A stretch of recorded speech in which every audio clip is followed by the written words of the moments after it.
অনুমোদিত ক্লিনিকের বিরুদ্ধে কঠোর অবস্থান। গাজীপুরের civil surgeon doctor Mohammad Mamunur Rahman জানান, নিবন্ধনবিহীন বেসরকারি হাসপাতাল ও ডায়াগনস্টিক সেন্টারের বিরুদ্ধে আমরা নিয়মিত মোবাইল কোর্ট পরিচালনা করছি। বিস্তারিত রাজু আহমেদ তাইজুলের প্রতিবেদনে।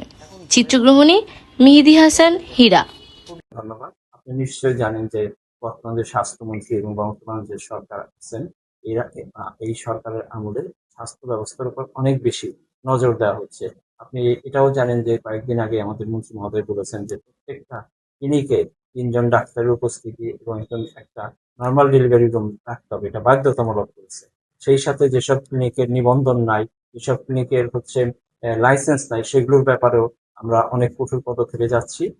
ইতিমধ্যে আপনারা এটা জানেন যে গাজীপুরে অনেকগুলো মোবাইল কোর্ট পরিচালিত হয়েছে। প্রতিটা মোবাইল কোর্টেই একদম উল্লেখযোগ্য পরিমাণ টাকা জরিমানা করা হয়েছে। আজকে একটা মোবাইল কোর্ট পরিচালিত হচ্ছে। তো যেগুলোতে নিবন্ধন নাই, যেগুলোতে লাইসেন্স নাই, সেগুলোর জন্য আমরা প্রতিদিনই আমরা মোবাইল কোর্ট পরিচালনা করতেছি। এগুলোকে আইনের আওতায় আনবো এবং এরকম যদি কেউ থাকে, সে কোনোভাবেই এভাবে বিজনেস করতে পারবে না বা হাসপাতাল ক্লিনিক পরিচালনা করতে পারবে না। এ ব্যাপারে আমরা কঠোর ভূমিকায় যাবো। আচ্ছা স্যার, কিছু কিছু জায়গায় দেওয়া যায় যে এরা মেডিকেল ডায়াগনস্টিক সেন্টার করেছে, তারা বলে যে আবেদন করেছে বা আবেদন করবে, এটা আসলে কতটুকু যুক্তিসঙ্গত? এটা ওই এরকমই জিনিসটা, যে হয়তো ফাঁকি দেওয়ার চেষ্টা করতেছে। আবেদন করার কিছু নেই, আগে সবকিছু করে লাইসেন্স পেয়ে তারপর তার ক্লিনিক বা ডায়াগনস্টিক সেন্টার পরিচালনা করবে। ধন্যবাদ।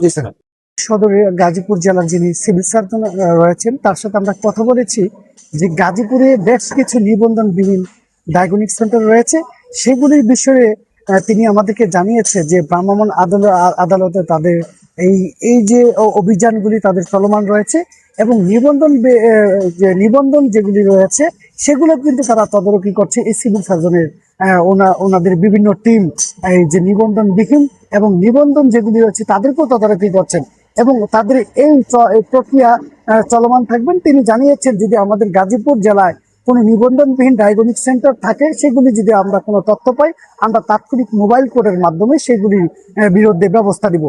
গাজীপুর সিভিল সার্জন কার্যালয় থেকে রাজু আহমেদ, রূপসী বাংলা টেলিভিশন।